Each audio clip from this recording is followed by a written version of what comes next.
Ô, Brunei, de certa forma, a ostentação também é meio que uma mentira, né? Porque o cara compra o negócio pra parecer que ele é um cara rico, cheio de coisa. Você mentia no sentido de falar que tinha, mas não tinha.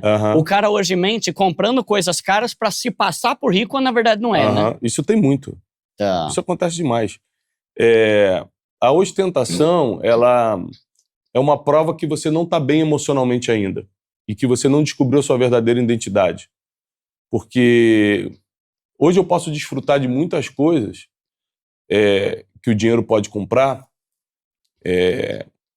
Essa semana, por exemplo, eu recebi os direitos autorais de um livro meu chamado Princípios Milenares. A editora me escreveu assim, parabéns. Há anos, a gente está falando da maior editora do país. Há anos nós não pagamos um cheque desse valor para um autor. Caramba. Ou seja, eu já era o maior contrato editorial da editora, e a gente está falando de uma das maiores do país e da América Latina, e os direitos autorais ainda eram gigantes. Então, assim, hoje eu posso desfrutar de algumas coisas, mas você nunca vai ver o meu desfrute. Por quê? Quando Deus dá a oportunidade da gente ser exemplo, da gente ser referência, a gente tem que ser referência nas coisas boas. Eu postar comendo camarão não vai inspirar ninguém a coisa nenhuma. Sim. Não vem com esse papo que eu estou inspirando as pessoas. Não tá inspirando nada. Você está se comparando ou até humilhando, ou até fazendo as pessoas se desistirem. Agora, quando você, como diz o apóstolo Paulo em 1 Timóteo, você pessoalmente se dedica à piedade, que é usa o que você tem para tornar a vida dos outros mais fácil, isso é piedade, Deus tem uma recompensa para você. Eu acredito muito em recompensa eterna. Então, porque eu fui criado assim, eu tive o privilégio de ter sido criado pelos meus pais no evangelho, mas no evangelho de verdade. Meus pais me ensinaram, não foi na bagunça não, na brincadeira não.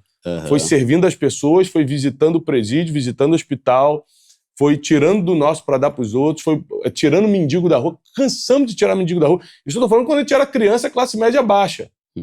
Então, porque a Bíblia diz que quem não é fiel no pouco não vai ser fiel no muito. Então, hoje, que eu posso fazer por muita gente, não é porque eu sou bonzinho, é porque eu fui criado no pouco.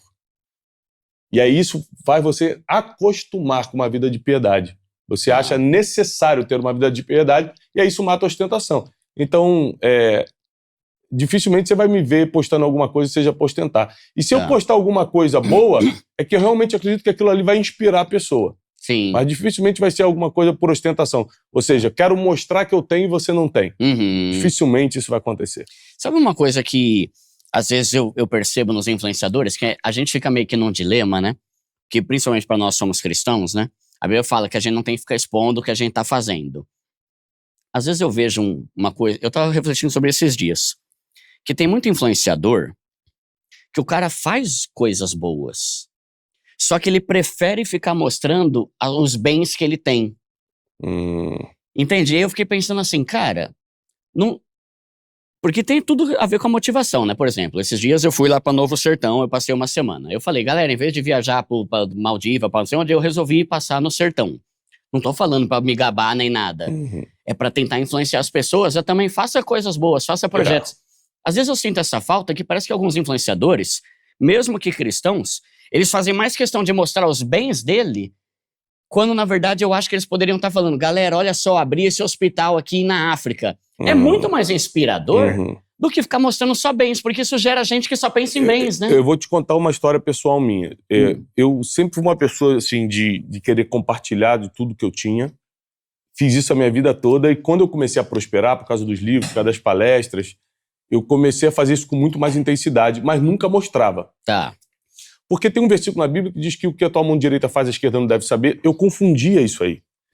Mas, na verdade, a Bíblia está falando assim, de certas esmolas. Por exemplo, você, Edu, está precisando de alguma coisa.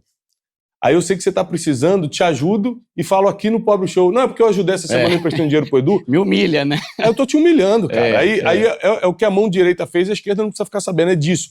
Agora, quando você faz algo que primeiro envolve dinheiro de terceiros, por exemplo, a gente construiu uma escola em Angola com direitos autorais do nosso livro, mas algumas pessoas, alguns empresários também doaram para 1.400 crianças. Já fomos lá, já inauguramos. Nossa. Levei minha família, levei meus filhos, ficamos 7 dias no interior da Angola inaugurando essa escola. Ficamos 7 dias com meus filhos, com a minha família, porque eu queria que a minha família participasse da entrega da escola.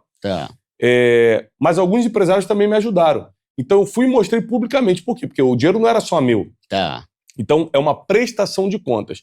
E aí depois eu fui entender que se eu começasse a mostrar o bem que eu fazia para as pessoas, eu inspirava muito mais do que mostrar meus bens. Sim. Mostrar o bem que você faz é melhor do que mostrar os seus bens. Então, eu ajudo ainda, algumas famílias que têm filhos deficientes. São muito pobres e têm filhos deficientes. Eu não falava isso para ninguém, eu ajudava do meu CPF. Eu transferi para o meu CNPJ as ajudas e comecei a filmar. Tá. Por quê? Porque agora eu quero que as pessoas vejam o seguinte: caramba, eu posso separar uma parte da minha renda que não vai faltar comida para mim, não vai faltar roupa para mim, não vai faltar nada. Eu posso separar uma parte da minha renda para ajudar pessoas que nunca vão mudar o seu... Pode dar o curso que for para essa pessoa. A gente está falando de um cara muito pobre com 2, 3 filhos deficientes mentais ou com deficiências sérias. Não vai mudar, não tem mentoria que dê jeito. Você tem que intervir com piedade. Tá. Então, eu prefiro inspirar as pessoas nisso, né? Não julgando quem... Porque cada um tem uma forma de viver. Tem gente que precisa, entre aspas, ostentar para poder vender o curso que vende, tudo. Eu entendo isso. Mas se a gente for levar para o lado bíblico da coisa, é muito melhor você ostentar o bem que faz aos outros. É bem isso que eu estava pensando. Porque você inspira para uma coisa muito mais positiva do que simplesmente a compra de bem. Vou dar um exemplo aqui. E de qualquer forma sai bem na fita. Todo mundo vê que você é um cara generoso. Sim. Quer ver? Eu não curtia muito o Pablo Marçal. Porque não me desce esse negócio de ficar mostrando luxo.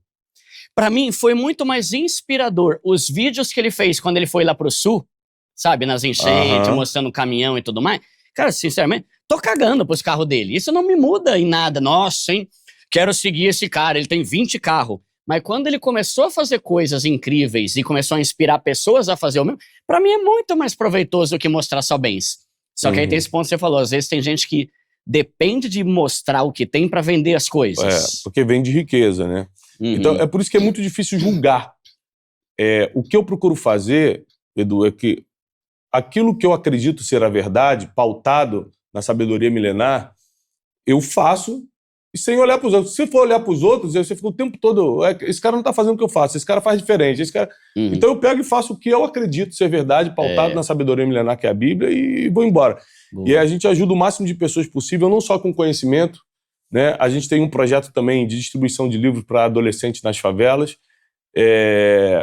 porque a gente acredita que se o adolescente tiver acesso a um livro antes do fuzil, antes da arma, a gente está dando uma chance dele pelo menos ter poder de escolha.